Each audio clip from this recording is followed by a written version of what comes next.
நான் எதிர்பார்க்கல. முதல்ல கூப்பிடும்போது இந்த டைட்டில் பார்த்து ஒரு கோர்ட் ரூம் ட்ராமா, கோபி எனக்கு ஒரு நட்பு முறிஞ்சிருமோ அப்படின்ற ஒரு டவுட்டோடு தான் போனேன். நான் கோபிக்காக போனேன். இவ்வளோ தியாகம் பண்ணதே இல்லை நான் லைஃப்பில் யாருக்குமே. இவ்வளோ பார்த்தா ஐ was totally shocked. It was definitely very beautiful film, very slick film. ரொம்ப நீட்டாக இருந்தது, இஸ்திரி போட்ட மாதிரி கரெக்டாக இருந்தது. இந்த சார்ல்ஸ் லாஃப்டன் படம் ஒன்று இருந்தது, என்ன விட்னஸ் ஃபார் தி ப்ராசிக்யூஷன். அதான் நான் கடைசியாக பார்த்த கோர்ட் ரூம் ட்ராமா. எனக்கு அவ்வளோ அலர்ஜி, எனக்கு கோர்ட் ரூம் ட்ராமானே பிடிக்காது. உட்காந்து இப்போ ஆச்சு முக்க போட போகிறாங்கடா, இப்போ நம்ம மேடையில் பேசுகிற மாதிரி. அப்போது how to pull off a court room drama, court room படம் ஓடி இருக்கு இப்போ, சூப்பர் ஹிட் ஆகிட்டு. ஸோ இட்ஸ் நாட் அனத்தமா that if you are able to give turns and twist, if you able to hold frame, அந்த phases are so important. எல்லா ஃபேஸஸும் இந்த மூஞ்சி பார்த்தீங்க எல்லாருமே வந்து எக்ஸ்ட்ராடனரியாக புல் அவுட் பண்ணியிருக்காங்க. செக்காஸ் கன்னு ஒரு வார்த்தை உண்டு நம்ம ஸ்க்ரீன் ரைட்டிங்கில். தியேட்டரில் நம்ம நடிக்கும்போது ஒரு தியேட்டரில் ஒரு ப்ளே போடுறோம்னா அந்த ஓரத்தில் ஒரு சின்ன ஒரு கப்போர்டில் ஒரு கன்று நீங்கள் வச்சுக்கிற மாதிரி காமிச்சிருந்தீங்கன்னா அந்த கதைக்குள்ளே எப்போயாவது முடியறதுக்குள்ள அந்த கன்று ஒரு வாட்டியாவது யூஸ் பண்ணி ஆகணும், இல்லைனா அது வைக்காது. எது தேவையில்லையோ அது வைக்கக்கூடாது, இட்ஸ் ரிடன்டன்ட். ஸோ அதனால் ஃப்ளாப்ஸ்ன்னு சொல்லுவாங்க. அது மாதிரி எங்கெல்லாம் வந்து குண்டா வீக்கமாக இருக்கும் அதெல்லாம் ட்ரிம் பண்ணி ப்ரீ ரிட்டன் ஸ்கிரிப்டில் வந்து என்ன டைலாக் படத்தில் சொன்னாலும் எந்த ஷாட் இருந்தாலும் டைரெக்டாக அது பிளாட் அஃபெக்ட் பண்ணக்கூடிய ஒரு கதை திரைக்கதை வடிவமைத்த Krishna Shankar, congratulated you even last time in you're not here in town. அந்த ஸ்லிக்னஸ் இருக்குது பாருங்கள் செக்காஸ்கன். எது தேவையோ அது மட்டும்தான் நம்ம எழுதுவது எடுப்பதுன்றது அது வந்து ரொம்ப அதீதமான ஒரு செயல். எல்லாத்தையும் எடுத்துருவோம். அதான் சொன்னோம், லெனின் ஒரு வாட்டி ஷார்ட் ஃபிலிம்லாம் எடுக்க ஆரம்பிச்சு முதல்ல அவர் தானே. இல்லை எல்லா படமே அவர் டைரக்ட் பண்ண, அவர் எடிட் பண்ணதெல்லாம் ஷார்ட் ஃபிலிம் தான். 5 படம் எடுப்பாங்க, அவர் ஷார்ட்டாக ஒரு படமாக மாற்றுவாருன்னு. அது மாதிரி நம்ம 5 படம் எடுத்து வச்சு ஒரு படம் ஆகுறதை விட நீங்கள் என்ன வேணுமோ அது ஒண்டி எடுத்திருக்கீங்கல்ல, அதுக்கு வந்து ஹேட்ஸ் ஆஃப் டு யூ. இல்லையா, ஹேட்ஸ் போடுவீங்கல்ல நீங்கள் பார்த்தா, போட வேண்டிய கட்டத்தில். அது வந்து that is something which I wanted to congratulate you on that. It's very difficult. நம்ம என்ன வேணுமோ அது ஒண்டி எடுத்தால் போகிறோம் அப்படிங்கிற அந்த திருப்தியோடு எடுக்கிறதுங்க அது ரொம்ப டஃப்பு. அப்புறம் யூ டின்ட் கோ ஃபார் எடுத்து கொடுக்குறீங்களா, பேர் எடுத்து கொடுத்தாங்க ஹீரோன்னு. ஃபார் எக்ஸாம்பிள் இந்த ஃபேஸஸை நம்பி தான் இந்த படம். பர்க்மன் படம்லாம் பார்த்தீங்கன்னா அவ்வளோ டைட் க்ளோஸ்அப்ஸ் இருக்கும் ஃபேஸஸ் எல்லாம். ஸ்வேன் நிக்விஸ்ட் கேமராமேனுக்கும் இந்த அரவிந்த் கிருஷ்ணாவுக்கும் ஒரு ரிலேஷன்ஷிப் ஒன்று உண்டு. பிசிசி ரொம்ப கோச்சிக்கூடாது, இல்லை ரொம்ப கோச்சிக்கு வரேன். ஸ்வேன் நிக்விஸ்ட் சொன்னார், அவர் வந்து வின்டர் லைட்னு ஒரு படம் பர்க்மன், அது வந்து பியோர்லி வின்டரில் ஃபுல்லாக ஐஸ் கோல்டு இருக்கக்கூடிய அந்த இடத்துல என்ன லைட்டிங் கிடைக்கும்,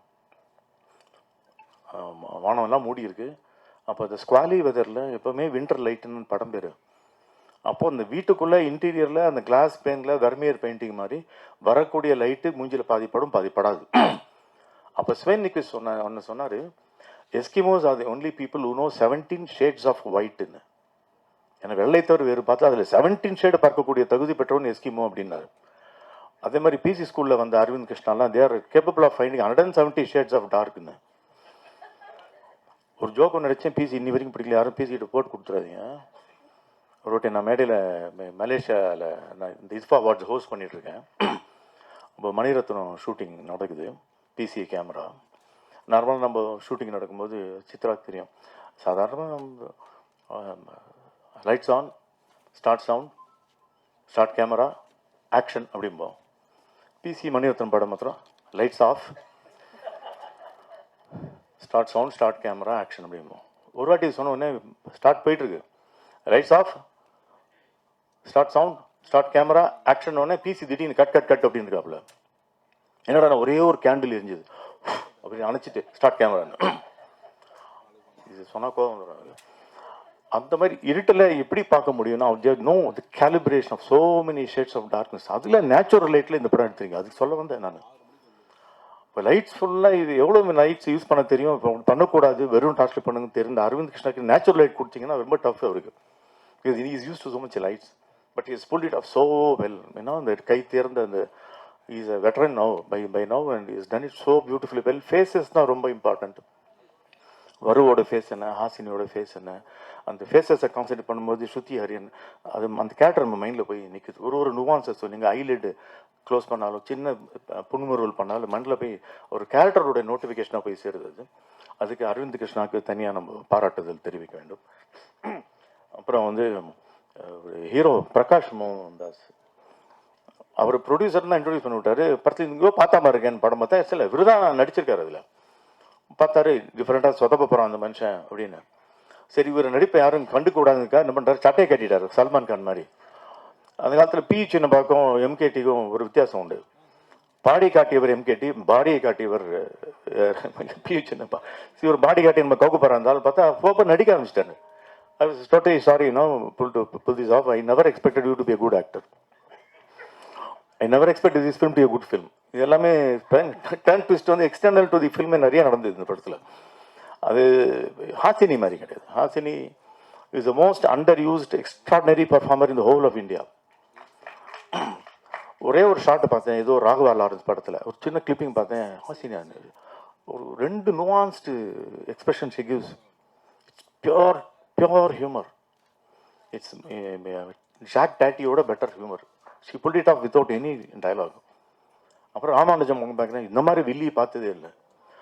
இந்த டைமென்ஷன்லாம் ஒரு சின்னதாக ட்ரெய்லர் மாதிரி காமிச்சாங்களே, இவங்க யூஸே பண்ணலையே அது ஹாசினியை. You been use only 10%, 20% in your whole life. There is a Meryl Streep hiding in you. You know, there is a Ingrid Bergman hiding in you.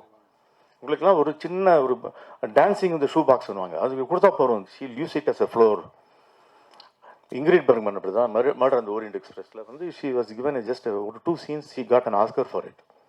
எப்படி ஆடணும்னு சொல்லி கொடுத்தாங்க, நம்பூரில் லக்ஷ்மி மாதிரி. Asini, you know one, I thank the camera which refused you behind it,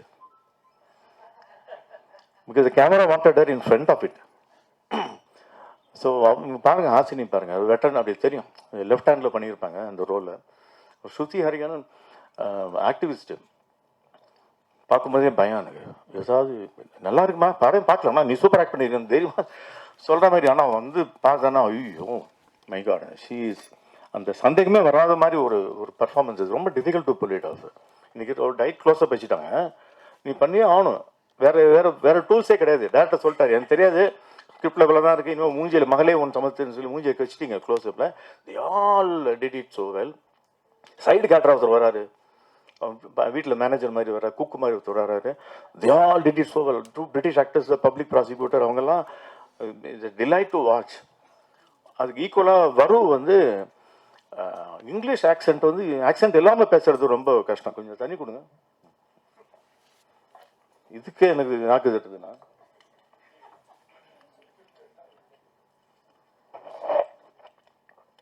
எனக்கு மொத்தம் தான் எப்படி இருக்குல்ல, கனிமொழிக்கே அப்படி தான் இருந்தது நாட்டியில் பேசும்போது. ஃபார் எக்ஸாம்பிள், நம்ம ஊரில் ஒரு தமிழ் பேராசிரியர் சொன்னார், சார் மலையாளிஸ்லாம் பாருங்கள் சார், அவன் ஃப்ரான்ஸில் போனாலும் மலையாளத்தில் பேசுகிறான், ஜெர்மனியில் போனாலும் மலையாளத்தில் பேசுகிறான், இட்டலி போனால் மலையாளம் இல்லை சார், ஜெர்மன் லாங்குவேஜ் தான் பேசுகிறான், ஃப்ரான்ஸில் உங்கள் காதில் மலையாளம் மாதிரி விழுதுங்க. அங்கே எங்கே போனாலும் you can take the accent out of a Keralite. அப்படிங்கிறப்ப வரும் வந்து you see the way she spoke. Satyajit ராய்க்கு ஒரு ஆக்சென்ட் ஒன்று உண்டு. நான் வந்து என்னுடைய முதல் ஷார்ட் ஃபிலிமுக்கு, என்னோடய இன்ஸ்டியூட் ஃபிலிமுக்கு சத்யஜித் ரா தான் மியூசிக்கு. அவர் தன்னை தவிர வேறு இன்னொருத்தருக்கு மியூசிக் போட்டது என்னோடய ஷார்ட் ஃபிலிம் கொட்டி தான். என்ன இவ்வளோ கொழுப்பெடுத்து ஒருத்தன் மியூசிக் போட்டுன்றானே, ஒன்று லூஸாக இருக்கணும் இல்லை ஜீனிஸாக இருக்கணும்னு அந்த சந்தேகத்தில் போட்டு விட்டு வெளில வந்துட்டார் அவர். அப்போ அவரோட ஆக்சென்ட் பார்த்தீங்கன்னா, ஐ saw your film my son, but that's because I went through a heart bypass surgery. I can't do music as such, but if you are that much interested in my music, in Iraq Raja Deshe, the songs of which you sang so well, I don't mind using it. You can use my name and give a letter from your principal, and it's okay. I'm all the best. It's a nice film. இங்கே accent பாருங்களேன், பிரிட்டிஷா லோக்கலா தெரியாது. So அந்த ராவில் உட்கார மாட்டார். ஐ around இட்னு சொல்ல மாட்டார், around it உள்ளே போயிடும். ஸோ அந்த மாதிரி வருவுக்கு ஏதோ ஒரு டெக்னிக் கற்றுக்கிட்டு she pulled it up without even that British bass voice இல்லாமல். அதுவும் இல்லை, தமிழ் பேசுகிற மாதிரி பேசுகிறான், இங்கிலீஷ் தான் பேசுகிறான். அந்த லாகம் வந்து இல்லை, அந்த அன்நேச்சுரலாக இல்லாமல் அந்த ஒரு ஹாஃப் டோன், அந்த ஒரு ஃபால்ஸ் டோனே இல்லாமல் நீங்கள் நடித்தது வந்து hats off to you, pull it off சோவில். அதுக்கு தான் நான் சொல்ல வந்தேன். அப்புறம் நம்மளுடைய Vidyullekha, she has graduated into Hollywood now. இல்லையா, அது ரொம்ப அழகாக பண்ணியிருக்காங்க. அப்புறம் யாருமே குறை சொல்ல முடியாத ஒரு நடிகர், ஒரு ஃபால்ஸ் நோட் எதுவுமே இல்லை. Hats off to you Krishna for that, you pull it off so well. And Gopi Krishna, you know, graduated as a producer, which you should have done at least 40 years back. So கேஸ்டிங்க்கு யாராவது போனீங்கன்னா கோபிகிருஷ்ணாவுக்கு போயிடுங்க. நான் final படத்தை அவர் produce பண்ணுற வாய்ப்பு இருக்குது. ஏன்னா நம்ம ஊரில் சொன்ன நடிகனா என்னடா பண்ணால் மியூசிக் டேரக்டர் ஆடி பேசாமல் அப்படின்னு. மியூசிக் டேரக்டர் ஈஸி ஆட்டோமேட்டிக்காக நடிகர் ஆகிடுறது வாய்ப்பு இருக்குது. நல்லா நடிக்கிறானோ இல்லையோ ஆனால் நடிகர் ஆகிடுவான். ஸோ அந்த மாதிரி ஆப்பர்ச்சுனிட்டி இருக்குது. பார்த்திபன் சொன்னார் இந்த மாதிரி ரெண்டு பக்கமும் டிராஃபிக், ஒரு பக்கம் ஃபுல்லாக டிராஃபிக் ஜாம் சொன்னீங்க, ஒரு பக்கம் இல்லை 2 பக்கமும் இருக்குது கோடம்பாக்கத்தில். நான் 4 பக்கம், ஏன்னா சினிமாவே ஜாமாக இருக்குது கோடம்பாக்கத்தில். And wave an extraordinary. பாருங்க பார்த்திபனுக்கு பாருங்கள், நீ புதுமையாக நீ ட்ரை பண்ண உனக்கு எவ்வளோனா சோதனை கொடுப்போம் அவங்களுக்கு கொடுப்போன்னு. அவர் நான் திருப்பி சோதனை கொடுக்குறேன்ட்டு ஏதாவது பண்ணிகிட்டே இருக்கார் அவரும். I know him as Murthy before he became Parthiban when he was பாக்யராஜோடைய அசிஸ்டன்ட். ஏய் நீங்கள் விக்குக்கு விநாயகரம் சார்ண்ணா இல்லை உங்களை தான் அப்போ நீங்கள் இல்லை. அப்போ வந்து மூர்த்தியாக தெரியும், போஸ்ட்மேனாக நடிப்பார் தாவணி கனவுகளில். எங்கள் அப்பா ஒரு படத்தில் அந்த படத்தில் ஒரு சின்ன ரோல் நடிச்சிருப்பார். பாக்யராஜ் நல்ல ஃப்ரெண்ட் அவர், அதனால தான் நடிக்க வச்சார். இவர் பார்த்தேன். தென் என்னோட ஃபர்ஸ்ட் ஃபிலிம் கவிதை பாடம் டைமில் ஹீரோ வந்து முதல்ல பார்த்திபன் தான், அமலா பார்த்திபன் தான். பூஜைக்கு வந்தார். அப்புறம் பார்த்தாரு 4 பேரில் ஒருத்தெல்லாம் சரிப்படாதுன்னு கேண்டிக்கிட்டார். You made a very wise decision. புதிய பாதையை தனக்கென்று அமைத்து கொண்டு இன்று வரை ஒரு தனித்துவம் வாய்ந்த ஒரு புதுமை இயக்குனர் பாக்யராஜ் வந்து இவர் he had set his own goal, set his own flag, set his own path. Hats off to you Parthiban. Still இவ்வளோ சோதனைக்கு வந்தாலும் நானாக தான் இருப்பேன் என்று சொல்கிறது ரொம்ப அழகான ஒரு திறமை உங்களோடது. So very happy. யாராவது விட்டு போயிருந்தேன்னா சித்ரான வரலாறு நடமாடும் வரலாறு சித்ரா அண்ணன் அவர்கள் எல்லாத்தையும் பார்த்துருக்காரு அவர். நான் குழந்தையா இருக்கிறதையும் பார்த்துருக்காரு. எனக்கு வயசாச்சு, அவர் அப்படியே இருக்காரு. So all my friends I'm seeing after long time. இவர் கொஞ்சம் அண்ணன் தாடி வளர்த்துருக்காரு. கேமரா லென்ஸ் முன்னாடி மறைக்குது. நான் இவர் வந்து தாடி இல்லாததுலேயும் பார்த்துருக்கேன், இல்லாத பக்கம் தான் இருக்கும்போது பார்த்துருக்கேன், இது இல்லாத போது பார்த்துருக்கேன், இது இருக்கும்போதும் பார்த்துருக்கேன். ஸோ நன்றி. So all the best for this beautiful project. And என்ன மிச்சங்கள்லாம் பேசுறதுக்கு நான் இடமே இல்லாமல் பேசுகிறேன். நான் நார்மல் சொல்லுவேன், நான் பேசும்போது டைம் ஆச்சுன்னா வாட்சை காட்டுவாங்க, நான் பேசும்போது கேலண்டரை காட்டுவாங்க. Thank you. All the best for the entire time.